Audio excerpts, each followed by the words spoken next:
Alright, so in this video we're checking out the Gyroor C1 Plus, and this is the new model for 2026. As you can see, the one behind this one in the front is the older one from 2 years ago that I reviewed, also called the C1 Plus.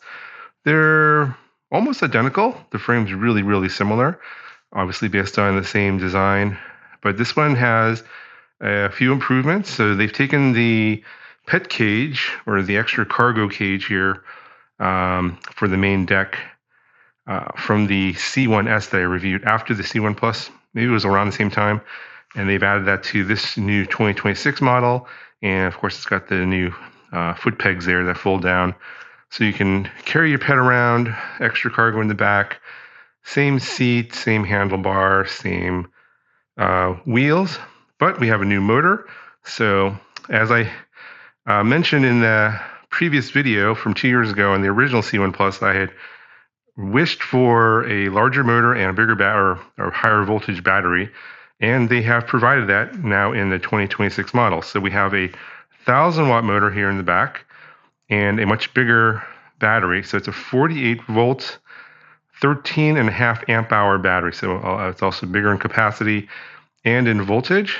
So the extra power here, while it's not going to give you more speed, the top speed is the same. It's like 18.6 miles per hour. What you are going to get is better hill climbing ability, which we'll test later in the video. Also, you get a little bit better acceleration. So that's welcome improvements, and I think that it's definitely more in line with most of the models that are coming out now. Not a lot of models come out in 36 volts anymore. Most are 48 volts and up. And I think the performance improvements will be noticeable.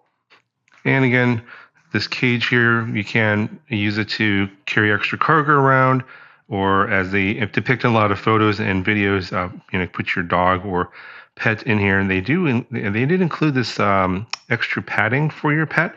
I believe that's an extra cost. They just sent it along for this review. But yeah, that's kind of nice if your pet wants to sit on something a little soft. They do include that as an optional accessory to buy.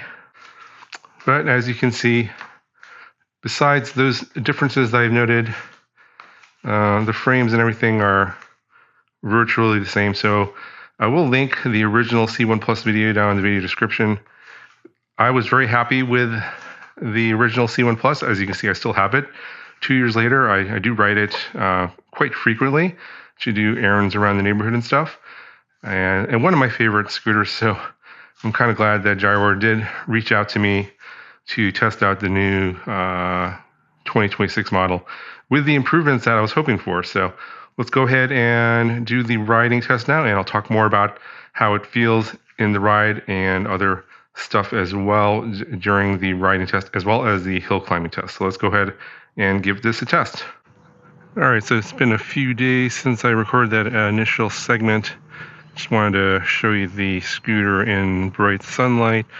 This basket here is definitely a lot larger than the previous one that I reviewed with the basket. They made it quite a bit bigger, and they put the pegs, instead of attaching to the basket, it's attached to the frame now. And this door just opens up here. Just slide this and then everything pops out.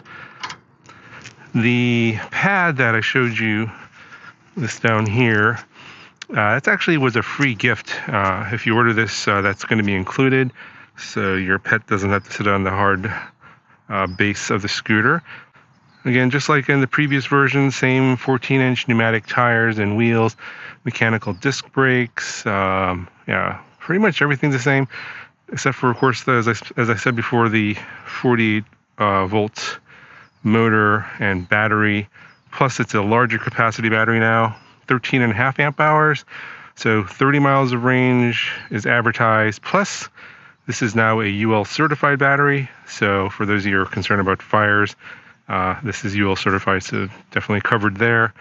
They did include a couple of extra accessories that I didn't show you in the first segment. These cost extra.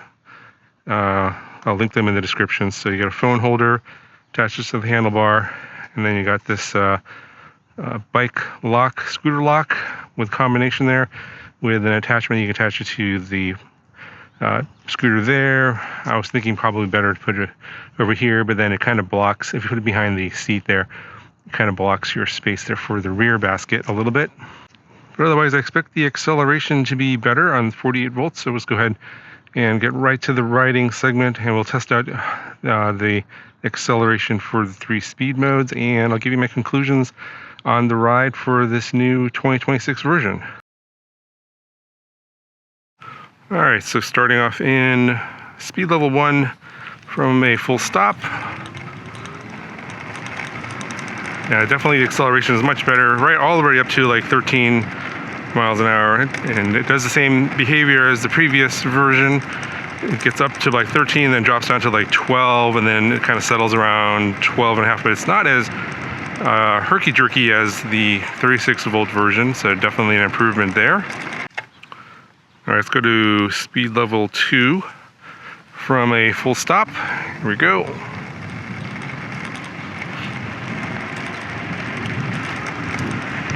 And we're topped out at about 15.8 and settling at about 15.5 miles an hour. Definitely, I can tell there's an improvement in the acceleration for sure.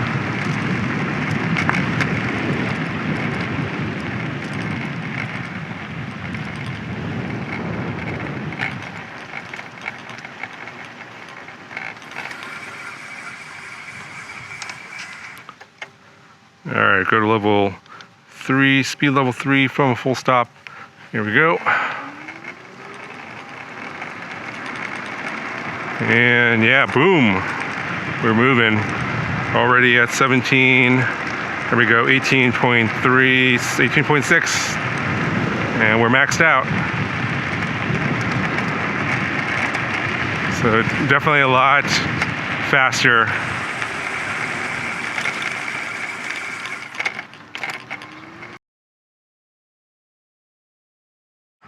Alright, so we're going to test out the hill climbing capability of this scooter. This is about a 15-degree incline, which is what is the maximum. And I'm going to put the drone up so we can get a sort of a side angle view of what this looks like when we climbing this.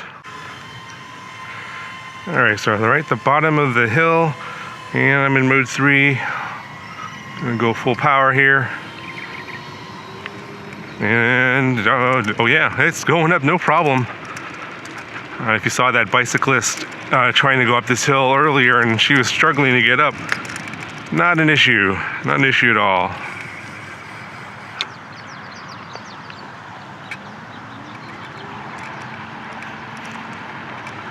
And here's what the hill looks like going down. Getting a lot of speed here, gonna go retrieve the drone.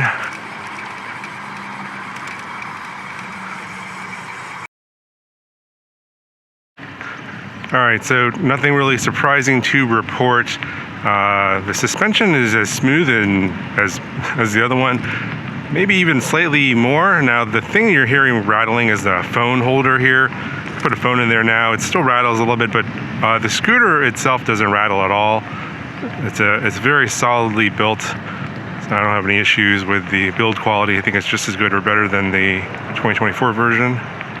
Definitely having these foot pegs for a wider stance makes it a little bit more comfortable to sit on the scooter. So if you're worried about riding this for a lengthy period of time, I wouldn't be too concerned about that. I feel very comfortable, especially with the full suspension and the really comfortable seats. Anyway, overall, definitely like the scooter. Works really well, very comfortable, plenty of acceleration. Now, if some of you guys are looking for a speed unlock for the speed controller in this one, I don't really know anything about that. So if anyone knows, please let me know in the comments. All right, so I think it's going to cover my review of the C1 Plus for 2026. Definitely a lot of improvements in this model, and I really appreciate the extra power that the bigger battery and motor gives you, as well as the larger range. If you guys are interested in a full range test of the 30 miles, let me know in the comments below. I will try and make that happen if there is enough interest. Anyway, overall the build quality has improved a lot. It's a lot faster, more power, and yeah, highly recommended. So if you guys are interested, I'll put a link in the description if you guys want to check out this scooter. And that'll do it for this video. I'll talk to you guys in the next video.